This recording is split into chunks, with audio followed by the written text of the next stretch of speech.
Nakai and Faramis. And now, as I mentioned earlier, a shift in the picks. That was strange.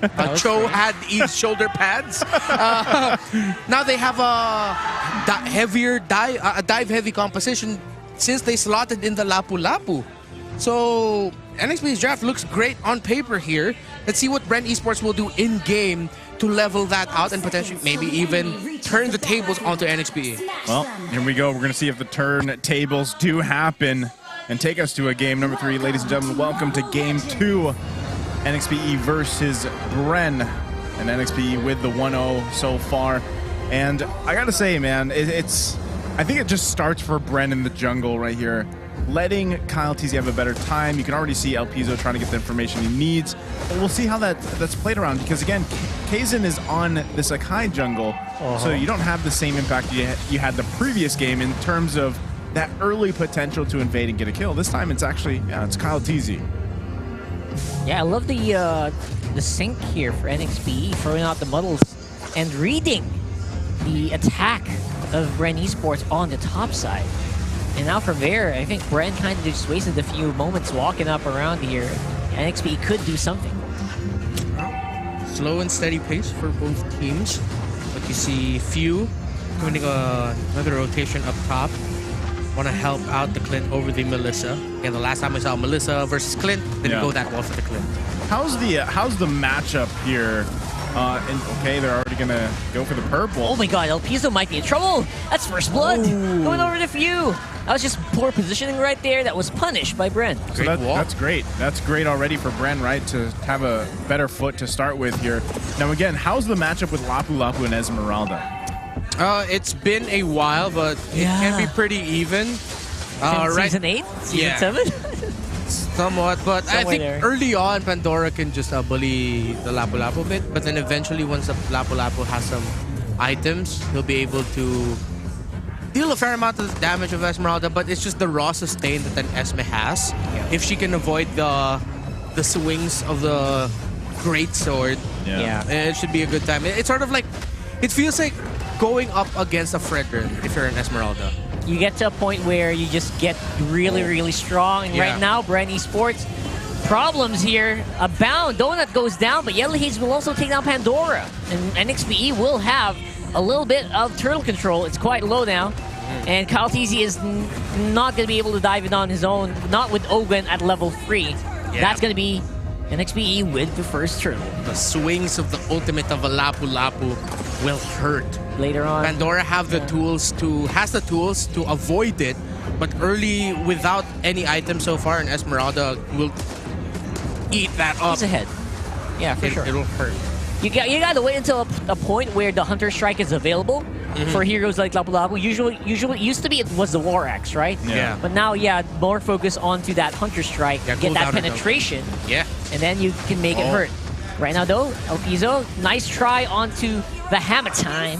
Wow. But that will not really matter as Ogwin does fall. Again, Ogwin not having a good day at all today.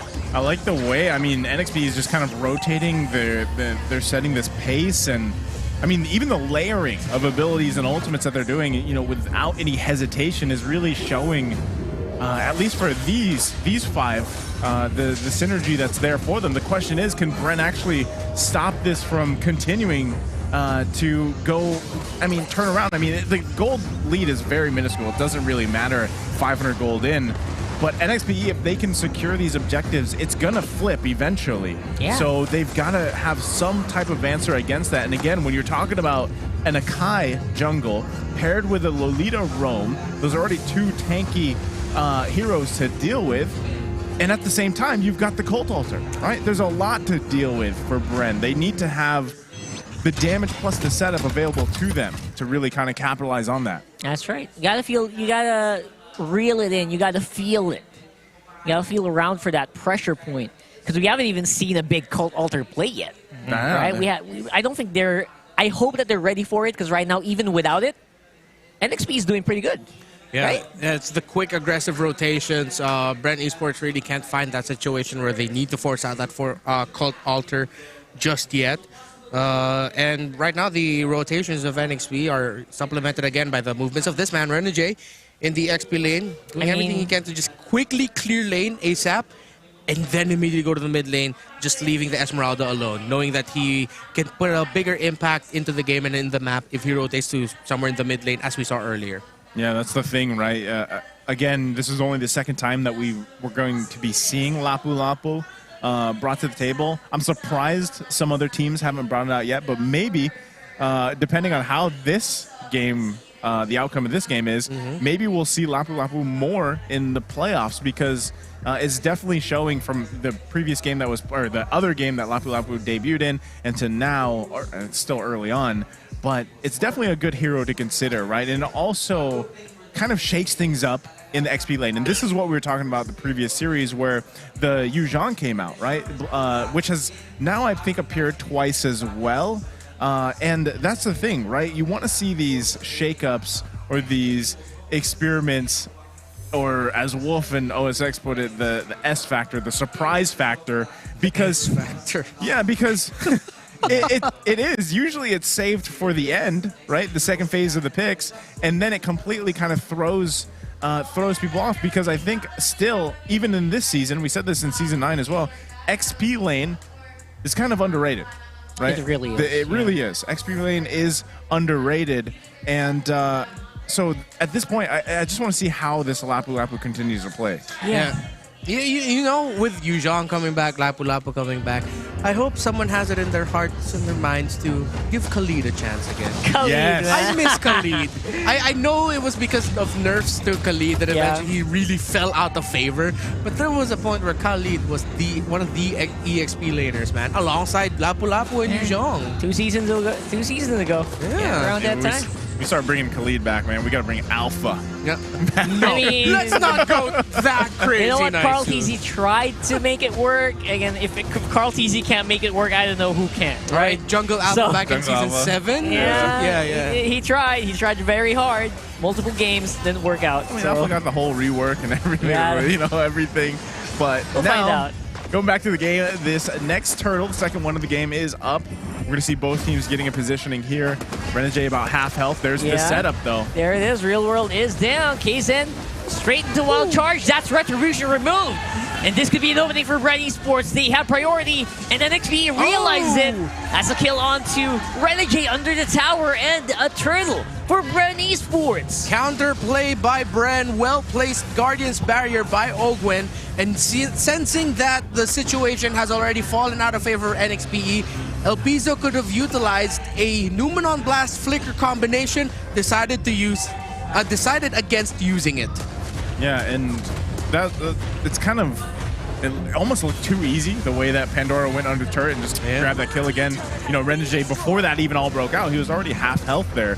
So unfortunately for him, he got cut off, out of position, goes down. And all of that, all those little actions now resort into a almost 4K gold lead here for BREN, as they also get this turret.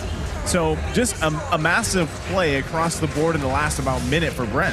Yeah, for Donut, if you noticed the gold there earlier, that's 3.5 against 4.5. So the Clint was apparently a pretty good pick for BREN Esports here. Really did make a big impact on the game. They were able to help him out. Now has 2 kills early on in the game. Piso needs to get out of here. And we were talking about it earlier, BREN Esports in game number 1 just straight up outplayed. Great discipline by NXP in game number 1, but now BREN Esports, it's their turn to outplay NXPE against the draft that looks like it will work well for NXPE. BREN is just winning this right now with swift, decisive rotations, in great individual and group play all around the map. Yeah, 4.6K gold here as an advantage for BREN Esports.